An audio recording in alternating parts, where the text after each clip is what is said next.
شروع اللہ کے نام سے جو بڑا مہربان نہایت رحم کرنے والا ہے۔ تاریخ میں ایسی گناہ گار عورتیں گزری ہیں جن کے بارے میں اللہ تعالیٰ نے اپنی کتاب میں بھی ذکر کیا ہے۔ یہ عورتیں نہ صرف انسانوں کی گمراہی کا باعث بنی بلکہ بعض اللہ تعالیٰ کے انبیاء کرام کو قتل کروانے میں بھی پیش رہیں۔ نمبر 1، حضرت لوط علیہ السلام کی بیوی۔ اردن اور اسرائیلی سرحدوں پر جہاں آج ڈیڈ سی نمکین پانی کی جھیل موجود ہے، نمک سے بھری اس جھیل میں آج زندگی کا کوئی نام و نشان نہیں ہے۔ تاہم آج سے ہزاروں سال پہلے یہ انتہائی زرخیز علاقہ تھا جہاں سدوم اور عمورہ نامی شہر آباد تھا۔ یہی وہ قوم تھی جس پر اللہ تعالیٰ نے حضرت لوط علیہ السلام کو نبی بنا کر بھیجا تھا۔ اس قوم کا گناہ بہت بڑا تھا۔ ایسا گناہ اس سے پہلے قوموں میں کسی نے نہیں کیا تھا۔ اس قوم کے مرد مردوں کے ساتھ اور عورتیں عورتوں کے ساتھ بدکاری کیا کرتی تھیں۔ حضرت لوط علیہ السلام کی بیوی جس کا نام وائلہ تھا، وہ بظاہر تو حضرت لوط علیہ السلام کی بیوی تھی، لیکن وہ اندر سے کافر تھی۔ وہ اپنی قوم کا ساتھ دیتی تھی۔ اس بیوی کے لیے اور کیا بد نصیبی ہو سکتی ہے کہ یہ عورت ساری زندگی ایک نبی کے ساتھ رہتے ہوئے بھی اللہ تعالیٰ کے حکم کی نافرمان رہی۔ جب حضرت لوط علیہ السلام کی قوم نے آپ علیہ السلام کی باتوں کو ماننے سے انکار کر دیا تھا تو اللہ تعالیٰ نے فرشتوں کو نوجوانوں کی صورت میں اس بستی پر ظاہر فرمایا۔ یہ حضرت لوط علیہ السلام کے گھر میں قیام پذیر ہوئے۔ حضرت لوط علیہ السلام کی بیوی جو اپنے قوم سدوم کے ساتھ ملی ہوئی تھی، اس نے جا کر اپنی قوم کے لوگوں کو ان نوجوانوں کے بارے میں خبر دی۔ ان لوگوں نے حضرت لوط علیہ السلام کے گھر کے چاروں طرف گھیراؤ کر لیا۔ اس پر فرشتوں نے حضرت لوط علیہ السلام کو اس قوم پر عذاب لانے کی خبر سے آگاہ کیا۔ آپ علیہ السلام کو حکم دیا کہ آپ اپنے گھر والوں کو لے کر یہاں سے نکل جائیں۔ حضرت لوط علیہ السلام ابھی راستے میں ہی تھے کہ ان لوگوں پر اللہ تعالیٰ کی طرف سے پتھروں کی بارش شروع ہو گئی۔ آپ علیہ السلام کی بیوی جو اپنی قوم کا ساتھ دیتی تھی، وہ بھی اپنی قوم کے ساتھ تباہ و برباد ہو گئی۔ سدوم کے پہاڑوں میں آج بھی وائلہ کی آبادی موجود ہے۔ حضرت لوط علیہ السلام کی بیوی کا تذکرہ قرآن پاک کے علاوہ بائبل میں بھی آتا ہے۔ نمبر 2، حضرت نوح علیہ السلام کی بیوی۔ قوم نوح شرک جیسے گناہ میں مبتلا ہو چکی تھی۔ اس قوم کے لوگوں نے اپنے سرداروں اور نیک لوگوں کے بت بنائے، ان کی عبادت اور پوجا شروع کر دی۔ اللہ تعالیٰ نے حضرت نوح علیہ السلام کو اس قوم پر مبعوث فرمایا۔ یہ قوم اتنی ظالم اور نافرمان تھی کہ اس قوم نے آپ علیہ السلام کے گھر داخل ہو کر آپ علیہ السلام پر ظلم کیا اور آپ علیہ السلام کو بے یار و مددگار چھوڑ جاتے تھے۔ حضرت نوح علیہ السلام کو مجلسوں سے نکال دیا جاتا تھا۔ حضرت نوح علیہ السلام کی بیوی بھی ان کافروں کے ساتھ ملی ہوئی تھی۔ مفسرین کہتے ہیں کہ حضرت نوح علیہ السلام کی بیوی کا نام وائلہ یا وائگا تھا۔ یہ عورت کافر ہی نہیں بلکہ اس کا رہن سہن بھی کافروں کے جیسا تھا۔ حضرت نوح علیہ السلام کی بیوی کافروں میں شریک ہو کر آپ علیہ السلام کو دیوانہ اور مجنون کہتی تھی۔ یہ عورت بتوں کی بڑی تعریف کرتی تھی۔ جب کوئی بندہ بتوں کو چھوڑ کر ایک خدا کی طرف مائل ہوتا تو یہ عورت اپنی قوم میں جا کر اس آدمی کا نام بتاتی تھی جس سے اس قوم کے لوگ اس بندے کو مارتے اور پیٹتے تھے۔ اس طرح سے وہ بندہ بھی ڈر اور خوف کے مارے پھر سے بتوں کی پوجا کرنے پر مجبور ہو جاتا تھا۔ وائلہ نامی اس عورت نے حضرت نوح علیہ السلام کے ایک بیٹے یام کو بھی کفر میں مبتلا کر دیا تھا، لہٰذا آپ کا یہ بیٹا بھی ماں کی طرح کافروں سے مل کر آپ علیہ السلام کی مخالفت کرتا رہا۔ اللہ تعالیٰ نے اس عورت کی بدبختی قرآن پاک میں بھی بیان کی ہے۔ اس کی تفسیر بائبل میں بھی موجود ہے۔ جب اللہ تعالیٰ نے حضرت نوح علیہ السلام کی قوم پر سیلاب کا عذاب نازل کیا تو آپ علیہ السلام کی بیوی اور نافرمان بیٹا بھی اپنی قوم کے ساتھ برباد ہو گئے۔ عزیز دوستو، تیسری عورت دلائلہ وہ عورت تھی جس کا نام کئی صدیوں سے بے وفائی اور دغا بازی میں بہت مشہور ہے۔ دلائلہ کا ذکر قرآن پاک اور بائبل میں پڑھنے کو ملتا ہے۔ واقعہ کچھ یوں ہے کہ حضرت موسیٰ علیہ السلام کی وفات کے بعد بنی اسرائیل کی قوم عمالقہ کے محکوم بن گئی تو اللہ تعالیٰ نے اس قوم میں بہت ہی طاقتور لڑکے کو پیدا کیا جس کا نام سمسم تھا۔ سمسم اس قدر طاقتور تھا کہ وہ اکیلا ہی کئی ہزار بندوں کا مقابلہ کر لیتا تھا۔ قوم بنی اسرائیل نے اس بندے کی صلاحیت اور بہادری دیکھتے ہوئے سمسم کو اپنے قاضی کے عہدے پر فائز کر دیا تھا اور اس کی طاقت کے ذریعے قوم عمالقہ پر فتح حاصل کرنے کی کوشش میں لگ گئی تھی۔ دوسری طرف قوم عمالقہ سمسن کی طاقت پر قابو نہ پا سکی۔ انہوں نے اپنی ایک قوم کی بیٹی کو، جس کا نام دلائلہ تھا، اس کو سمسن کی بہادری اور اس کی صلاحیتوں کا راز دریافت کرنے کے لیے سمسن کے پاس بھیجا۔ سمسن اس لڑکی کو دیکھ کر پاگل ہو گیا، وہ اس کی محبت میں دیوانہ ہو گیا۔ اس نے اس لڑکی کو اپنی تمام صلاحیتیں اور راز بتا دیے۔ سمسن نے کہا کہ اس کی طاقت کا راز اس کے لمبے بالوں میں ہے۔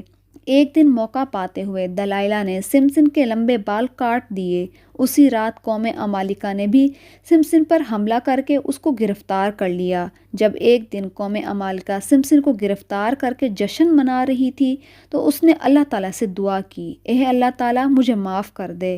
اللہ تعالیٰ نے اس کی دعا کو قبول کرتے ہوئے اس کی تمام طاقت اس کو واپس لوٹا دی، اور جس ستون کے ساتھ اس کو باندھا گیا تھا اس نے اس ستون کو اپنی طاقت سے کھینچا تو سارے کا سارا محل زمین بوس ہو گیا، جس کے نتیجے میں دلائلہ اور قوم عمالقہ کے بے شمار لوگ موت کی گھاٹ اتر گئے۔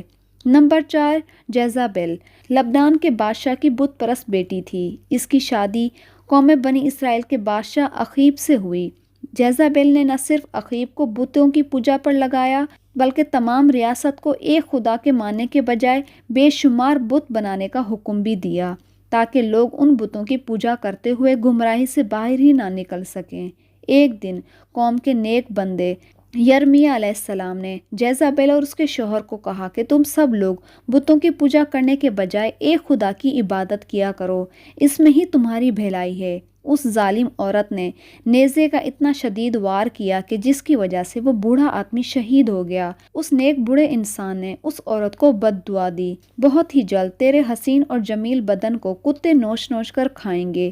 اس کے بعد اللہ تعالیٰ نے اس قوم پر حضرت الیاس علیہ السلام کو بھیجا، تاہم یہ ملکہ ایمان لانے کے بجائے آپ علیہ السلام کو بھی مارنے کے لیے تیار ہو گئی۔ پھر ایک دن اس نیک بوڑھے شخص کی بد دعا رنگ لائی اور ملک اسرائیل پر سرحدوں کے قبائلی وحشیوں نے حملہ کر دیا۔ ان لوگوں نے ملکہ جیزابل کو زخمی حالت میں سڑک پر پھینک دیا، یہاں تک کہ بہت سے جنگلی کتے جیزابل کے ارد گرد جمع ہو گئے اور کتوں نے اس کی لاش کو نوچ نوچ کر کھایا۔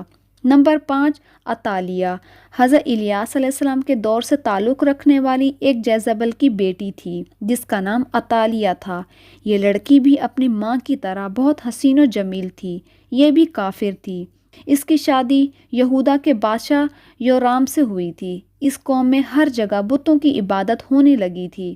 اس قوم پر بھی وحشی لوگوں نے حملہ کیا تھا، جس کی وجہ سے وحشی لوگوں نے یورام کو بھی قتل کرنا چاہا، لیکن یہ بادشاہ ایک غار میں چھپ گیا تھا، جس کی وجہ سے اس غار میں اس بادشاہ کی موت واقع ہو گئی۔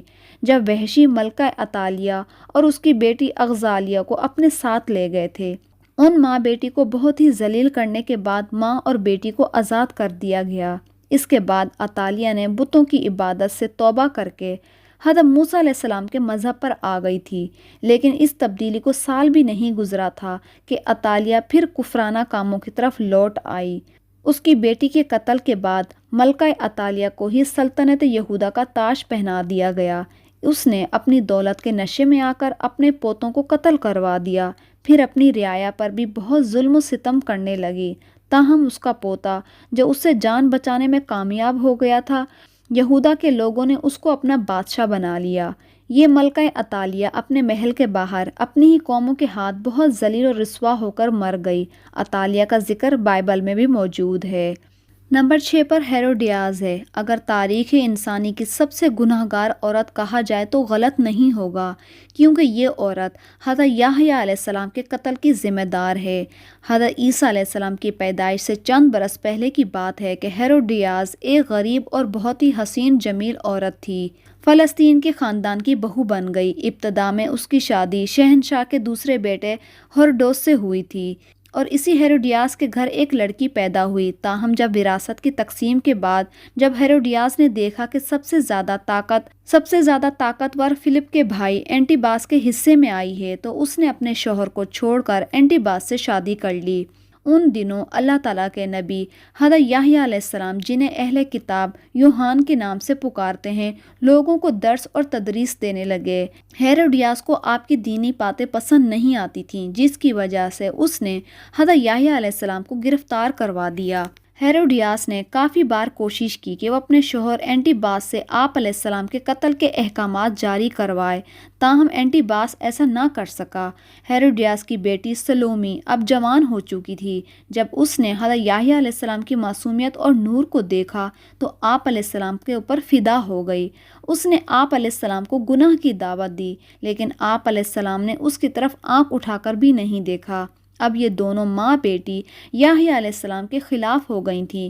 ایک دن بادشاہ اینٹی باس کے سامنے سلومی نے بہت ہی بیہودہ ڈانس کیا۔ رقص کرتے ہوئے اس نے اپنے جسم کے سارے کپڑے اتار ڈالے۔ اس رقص میں بادشاہ نے بہت ہی دلچسپی لی۔ اس کو سلومی کا یہ رقص بہت پسند آیا۔ اس نے سلومی سے کہا، تم مانگو، تم کیا مانگنا چاہتی ہو، میں تم کو حاضر کر دوں گا۔ اس عورت نے جواب میں کہا کہ میں چاہتی ہوں کہ تم یحییٰ علیہ السلام کو قتل کر دو۔ بادشاہ، جو کہ بھرے ہوئے محفل میں سلومی سے وعدہ کر چکا تھا، اس نے یحییٰ علیہ السلام کو شہید کروا دیا۔ اس طرح سلومی اور اس کی ماں اس گناہ میں شامل ہو گئیں۔ نمبر 7 پہ جمیل ابو لہب کی بیوی تھی، جس کا نام اصل میں عروہ بنت حرب تھا، اور اس کی آنکھوں کا بہنگا پن نمایاں تھا، جس کی وجہ سے لوگ اس کو کانی کہا کرتے تھے۔ قرآن پاک میں اللہ تعالیٰ نے ابو لہب اور اس کی بیوی کو انتہائی سخت الفاظ میں یاد کیا ہے۔ اس کی وجہ ابو لہب اور اس کی بیوی کا نبی پاک صلی اللہ علیہ وآلہ وسلم کے ساتھ سخت مشرکانہ رویہ تھا۔